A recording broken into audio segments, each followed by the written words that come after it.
We all know the sights and sounds surrounding college football Saturdays. The bands playing, the crowd screaming, the person walking up and down the bleachers selling beer.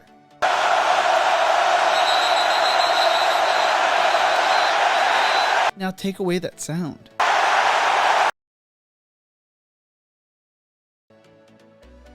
That is what a normal game day at Gallaudet University sounds like. This is the story of America's only all-deaf and hard-of-hearing NCAA college football team. This is the story of the program innovating college football for the future. But before we get into this, if you enjoy college football content like this, make sure to leave a like and subscribe. I am planning to release multiple videos a week this season. Also, let me know what other special football programs I should cover in the comment section below.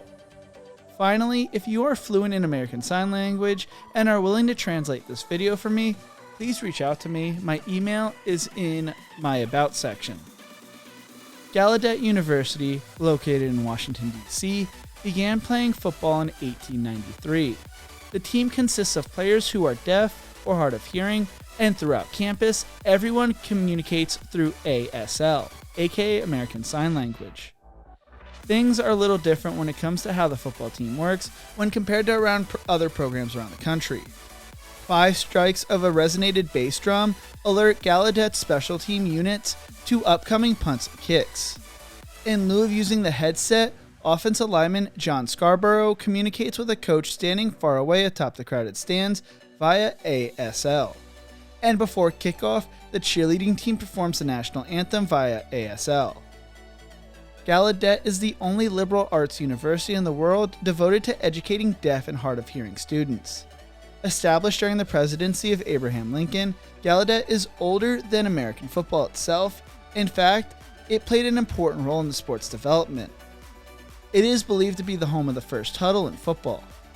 In 1894, quarterback Paul Hubbard worried that teams were interpreting his team's ASL play calls, so he decided to circle his teammates around a few yards from the line of scrimmage to talk about what they were going to do. According to the Guardian's Joseph Palmer, there are a few competing claims to the huddle origins, but Gallaudet seems to have the strongest case. Even Hall of Famer University of Illinois coach Robert Zupke, who is himself sometimes credited as the inventor of the huddle, admitted that he got the idea from a deaf football team. Outside of football, the university serves as the hub for America's deaf community and tries to create a positive culture around it. When you capitalize the D in deaf, it designates the shared cultural norms shared by those with hearing loss, especially for those whom signed language is their first language. While when you use the lowercase d, it describes more of an audiological condition of being unable to hear. The Bison football team has had an up and down history, over the years having its team discontinued many times and turned into a club team. In 2007, led by head coach Ed Hoddle, Gallaudet joined the Division III ranks of football. In 2009, Coach Hoddle left to become the first head coach at Stevenson University. Offensive coordinator at the time, Chuck Goldstein, was named the next head coach. When Coach Chuck first joined the coaching staff in the summer of 2009, he really did not have a strong background in ASL. He had to learn ASL when he was head coach at North Point High School and took a Jumpstart ASL class at Gallaudet University that is offered to incoming students and staff. He had to learn a new coaching style but embraced the culture and dove headfirst into it. According to ESPN, now Goldstein stands on the chair when he's addressing the team in the smaller locker room so they could all see him. His film sessions are organized because there's no time to waste. Lights off, show the play. Lights on, sign it, explain it, repeat. Goldstein led Gallaudet to a 500 season or better in 3 of his first 4 years, including a 9-2 mark in 2013. The last time the Bison earned the ECFC title before last season. During their run in 2013, they had a lot of media attention surrounding the school before they lost in the first round of the playoffs. Since then, though, the program has endured 6 straight losing seasons, a canceled 2020 season during the COVID-19 pandemic, and a 4-3 NCAA mark in 2021. In 2022, they would go on a magical run, finishing 5-1 in league play and 7-3 overall. They made it back to the Division III playoffs, where they would lose to Delaware Valley 59-0. The Bison faced many challenges when it comes to playing football. About 90 minutes before kickoff, Goldstein and his staff meet with officials to make sure they understand deaf culture and emphasize most of their players cannot hear the whistle. Those within the program say almost every game, somebody is penalized for a late hit. Referees sometimes warn the players before they call a foul that they will throw the flag if they see it a second time. But they can't communicate that to the Bison players, or don't try to. The referees are told every game they need to give visual cues along with the whistle, or the players will never know. Mitch Dolinar told ESPN, "People just don't understand. Deaf means I cannot physically hear you. You still see refs still trying to talk to Rodney, still trying to talk to him, and I have to come in. He cannot hear you. Talk to me or talk to the coaches. I'm lucky I have hearing aids. I could hear what you're saying and interpret for them sometimes. But I'm not on the defensive side of the ball, where we have a lot more guys on the defense who are deaf." Recruiting is tough at Gallaudet, as many players and coaches don't realize the school actually exists. Some players come from schools for the deaf, like the Texas School for the Deaf, Maryland School for the Deaf, or California School for the Deaf. Goldstein sends out email blasts through a recruiting service to 27,000 high school football coaches each year, as some deaf or hard of hearing students play for mainstream high schools. There have been multiple players who have come to the school and learned about the school through those email blasts.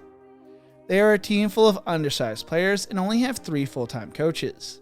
Their starting offensive tackle last year was deaf, 5'4", and barely weighed 200 pounds. Yet he was an All-American and they made the playoffs. They also have to deal with locker room issues from time to time. ESPN's Heather Dinrich wrote last year every season 12 to 15 players join the team who don't know ASL, creating a natural divide between players who are deaf and the others who are hard of hearing. Some have cochlear implants, some have hearing aids, and some are deaf in one ear. The players don't always get along, and the coaching staff needs to break the divide every year. Yet Gallaudet has some advantages. Their players love to talk about how they could talk trash to the other teams, and the other teams have no way of responding back to them. As one player put it, we're already in their heads at that point. When away teams arrive, they have to deal with no music during warm-ups and a completely different atmosphere. It really throws some teams off. When they go on the road, sometimes there are more away fans at the game because they represent the whole community. And now they are teaming up with at&t to revolutionize the football helmet. They have the first ever 5G connected Rydell helmet. Gallaudet's website wrote, "The helmet contains a heads-up display. Gallaudet head coaches use a tablet computer with the team's playbook installed on it. He sends plays to the quarterback over 5G, then the quarterback sees them in the display above the right eye. The quarterback then relays the plays to his team. This results in instantaneous, clear communication and reduces mistakes and penalties."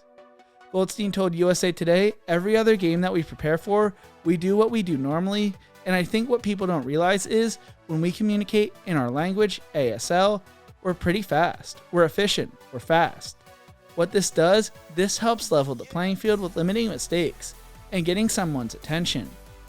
When Trevin's in the game and he's further away, he's not looking at me. I cannot get his attention.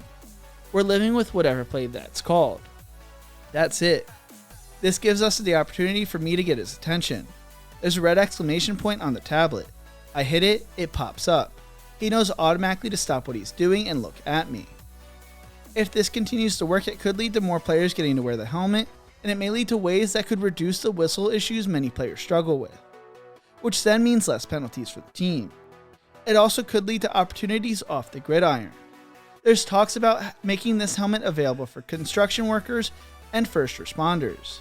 This could improve safety for those on these sites and may even lead to job opportunities for those in the deaf community. Learning about and covering a team like Gallaudet is why I love having this channel. What do you think? What are some other special schools I need to cover in the future? Let me know in the comment section below. If you enjoyed this video, make sure to check out one of my other videos YouTube thinks you will love right here. Don't forget to leave a like and to subscribe for more college football content. Thank you so much for watching, and as always, remember to embrace the grind.